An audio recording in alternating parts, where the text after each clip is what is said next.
আজকে বানিয়েছি পটল আর আলুর চপ। কি বন্ধুরা, শুনে অবাক হচ্ছ? অবাক হওয়ার কিছু নেই, নিজের মতো করে একটা রেসিপি তৈরি করেছে। আর কিভাবে তৈরি করলাম সেটাই আজকে ভিডিওর মধ্যে শেয়ার করব। বাইরের থেকে মুচমুচে, ভিতরে ভীষণই সফট, খেতে দুর্দান্ত স্বাদের এই আলু আর পটল দিয়ে বড়া কিভাবে তৈরি করলাম সেটাই দেখতে থাকো বন্ধুরা। তো hello everyone, welcome back to my channel Payel lifestyle. কেমন আছো তোমরা সবাই? আশা করি ভালো আছো। তোমাদের আশীর্বাদও ভালোবাসে আমিও বেশ ভালো আছি। চলে এলাম আবার নতুন একটা দিনে নতুন একটা রেসিপি ভিডিও নিয়ে। তো চলো কিভাবে পটলের বড়া তৈরি করেছি সেটাই শেয়ার করব। তো পটলের বড়া তৈরি করার জন্য এখানে 3টে পটল আর একটা আলু নিয়েছি। তোমরা চাইলে পটলের পরিমাণ আরও বাড়াতে পারো বা আলুর পরিমাণও বাড়িয়ে নিতে পারো। যেহেতু আমি খুব বেশি তৈরি করবো না সেহেতু পরিমাণটা এরকম নিয়েছি। তো 3টে পটল আর একটা আলু। তো চলো এবারে কিন্তু আলু পটলগুলোকে আমি কিভাবে কাটবো সেটাই তোমাদেরকে দেখাই। আলু ছিলনা দিয়ে আলুটাকে দেখো ছিলে নিচ্ছি। আর আমি কিন্তু ছুরি বা কাঁচি যাই বলো না কেন এই দিক থেকে একটু পিছিয়ে আছি, মানে আমি খুব ভয় পাই এই দিক থেকে সবজি কাটতে। তো বটির সাহায্যে বেশি ভালো কাটতে পারি। তো হাতের কাছে এটা পেয়ে গেলাম, ভাবলাম এটা দিয়ে কেটে নিই। তো এই যে দেখো আলুটাকে কিন্তু ছিলে নিচ্ছি। আর আলু কিন্তু এইভাবে উপর থেকে ছিলে গোটা রেখে দেবো, কেননা আলুটাকে গ্রেডারের সাহায্যে আমি গ্রেড করব, সেই কারণে কিন্তু গোটা রেখে দিচ্ছি। তো বন্ধুরা, তোমরা এখন যারা ভিডিওটি এই পর্যায়ে এসে দেখছো, যদি ভিডিওর কোনো অংশ ভালো লেগে থাকে তাহলে চ্যানেলটিকে সাবস্ক্রাইব করে পাশে থেকে যাও, আর মিষ্টি করে একটা কমেন্ট করে যাও। সেই কমেন্টের মাধ্যমে চলে যাবো তোমাদের পরিবারে।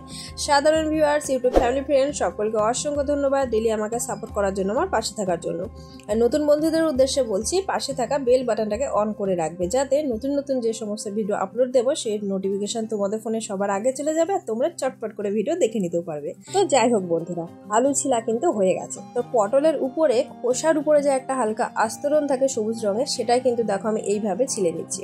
পুরোপুরি খোসাটাকে কিন্তু আমি ফেলছি না। আর এইভাবে কিন্তু বাকি দুটো যে পটল রয়েছে সেগুলো কিন্তু সেম একইভাবে আমি দেখো উপরের খোসাটাকে ছিলে নেব। এখানে আমি উপরের খোসাটা এই কারণে রেখে দিচ্ছি, তাহলে কিন্তু পটলের বড়াটা বেশ মুচমুচে হবে, কেননা উপরের খোসাটা কিন্তু বেশ একটু শক্ত হয়। আর যদি আমি খোসাটাকে ফেলে দিই তাহলে কিন্তু ওই পটলটাকে গ্রেডারে গ্রেড করে নিতে কিন্তু একটু অসুবিধা হতে পারে। তো সব দিক থেকে মিলে কিন্তু খোসাটা রাখাটাই বেস্ট। তো নিজের মতো করে আমি তৈরি করেছি, ভাবছিলাম কি করব, তাই ভাবলাম এরকম একটা বড়া তৈরি করে দেখি কেমন লাগে খেতে। তো এই যে দেখো 3টে পটল আর একটা আলু সুন্দরভাবে কিন্তু কেটে ধুয়ে নিয়েছি। তো এখানে দেখতে পাচ্ছ এখানে কিন্তু একটা আমি গ্রেডার নিয়ে নিয়েছি, আর গ্রেডারের সাহায্যে কিন্তু পটলটাকে গ্রেড করে নেব। আর হ্যাঁ, পটলের মধ্যে কিন্তু বীজ রয়েছে, অনেকেই পটলের বীজ পছন্দ করো তারা কিন্তু রাখবে, বড়ার মধ্যে বীজ রাখলে খেতে কিন্তু ভালোই লাগবে। আর যারা অপছন্দ করো তারা কিন্তু ফেলে দিতে পারো। আর আমার পক্ষে কিন্তু আমি অপছন্দই করি, সেই জন্য কিন্তু দেখতেই পাবে আমি এই যে পটলটা যখন আমি গ্রেড করছি এর মধ্যে বীজগুলো দেখো একটা একটা করে চলে আসবে, আমি কিন্তু এখান থেকে কিন্তু বাদ দিয়ে দেবো। আর দেখতে পেলে পটলটাকে কিন্তু গ্রেড করে নিয়েছে, আর গ্রেড হওয়া পটলগুলো কিন্তু দেখতে ভীষণ সুন্দর লাগছে, তাই না? তো সেম একই পদ্ধতিতে আমি 3টে পটল গ্রেড করে নেব, এমনকি আলুও এইভাবে কিন্তু গ্রেড করে নেব।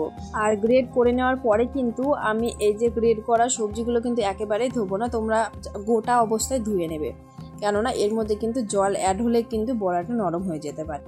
আর এখানে দেখতেই পাচ্ছ আমি কিন্তু গ্রেড করার সময় পটলের যে বীজগুলো কিন্তু থাকছিল সেগুলো কিন্তু এখান থেকে আমি বাদ দিয়ে দিচ্ছি একটা একটা করে।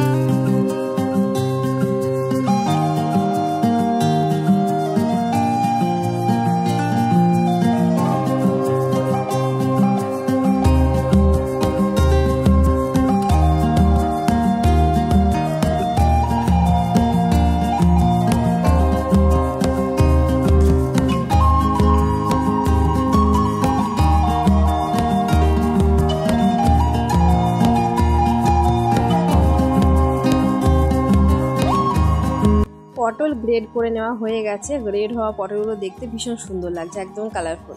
তো এরপরে কিন্তু দেখো আমি আলুটাকে গ্রেড করে নিচ্ছি। আলুটাকে পরে গ্রেড করলেও চলবে, আমি তোমাদেরকে দেখানোর জন্যই আগে গ্রেড করে নিচ্ছি।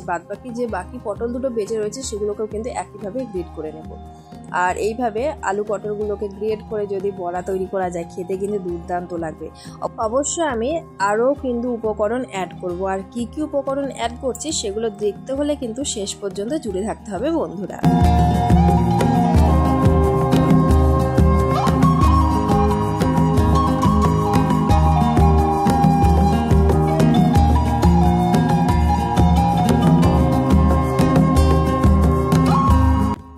বন্ধুরা দেখো সমস্ত পটল আর আলু গ্রেড করে একেবারে নিয়ে এলাম। দেখতেই পাচ্ছ খুব সুন্দর লাগছে দেখতে। এর উপরে কিন্তু আমি কাঁচা লঙ্কা কুচি দিয়ে দিলাম, আর লঙ্কাটা একটু বেশি পরিমাণে দিচ্ছি কেননা ঝাল ঝাল খেতে বেশ ভালো লাগে।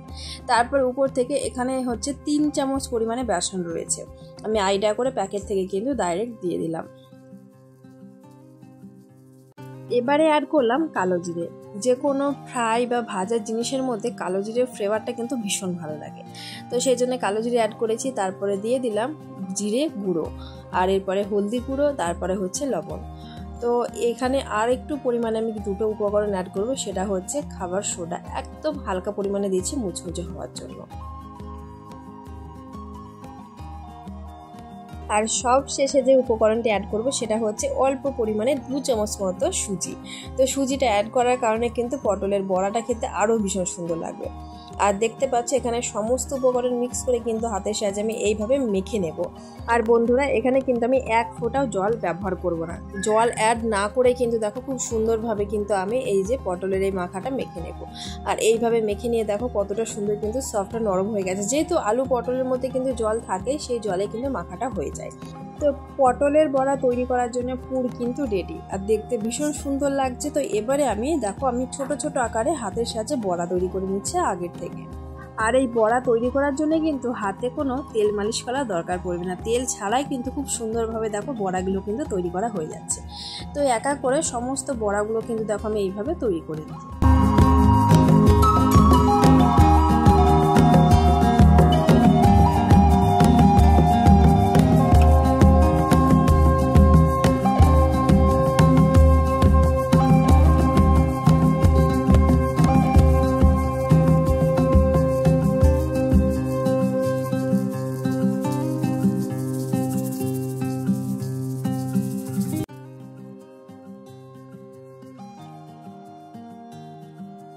সমস্ত বড়া তৈরি করা হয়ে গেছে, এবারে শুধু ভাজার পালা। গ্যাস অন করে কড়াই বসিয়ে দিয়েছি, কড়াই গরম হয়ে গেছে। উপর থেকে দিয়ে দিলাম রিফাইন্ড অয়েল। তো রিফাইন্ড অয়েলে কিন্তু যে কোনো ভাজা বা ফ্রাই করা জিনিস কিন্তু খেতে বেশি ভালো লাগে। তো তেল গরম হয়ে গেছে, এবারে দেখো তেলের মধ্যে এক এক করে সমস্ত তৈরি করা বড়াগুলো ছেড়ে দিচ্ছি।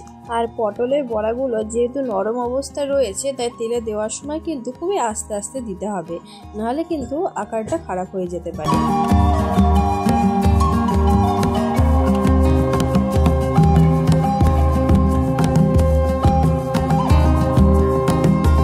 বড়াগুলো তেলে দিয়ে দিয়েছি, এক পিঠ পুরো হালকাভাবে লাল লাল হয়ে যাবে, তারপরে কিন্তু আর একটা পিঠ আমি দেখো পাল্টে মেরে দিচ্ছি। আর বড়া ভাজার ক্ষেত্রে বা যে কোনো ভাজার ক্ষেত্রে কিন্তু আমি এভাবেই ভাজি, একটা পিঠ মানে মোটামুটি ভাবে ফ্রাই করে নিয়ে কিন্তু আর একটা পিঠ আমি চেঞ্জ করে দিই, তাহলে কিন্তু খুব সুন্দরভাবে ফ্রাই করা হয়। আর দেখে বুঝতেই পারছো এক পিঠ কিন্তু ভালোভাবে ফ্রাই করা হয়ে গেছে। তো এবারে কিন্তু এই পিঠটাকেও আমি ফ্রাই করে নেব। তো পটলের এই বড়াগুলো কিন্তু ভাজা হয়ে গেছে, এখনই কিন্তু কিছু বড়া ভাজতে বাকি রয়েছে। তো দেখতে পাচ্ছ অল্প তেলে কিন্তু খুব সুন্দরভাবে সমস্ত বড়া কিন্তু আমি ভেজেছি। আর যেহেতু সমস্ত বড়া একটু নরম ছিল, তাই একটু কড়া করেই ভেজেছি, আর সেই কারণেই কিন্তু কালারটা ব্রাউন কালার চলে এসেছে। তবে ভিতরটা কিন্তু ভীষণ সফট রয়েছে, আর বাইরেটা মচমচে, দেখে বুঝতেই পারছো। আর এইরকমভাবে পটলের বড়া যারা এখনো পর্যন্ত বানিয়ে খাওনি, তারা অবশ্যই বানিয়ে খেয়েও দেখবে, খেতে ভীষণ ভালো লাগবে আর ভীষণই সুস্বাদুও লাগবে।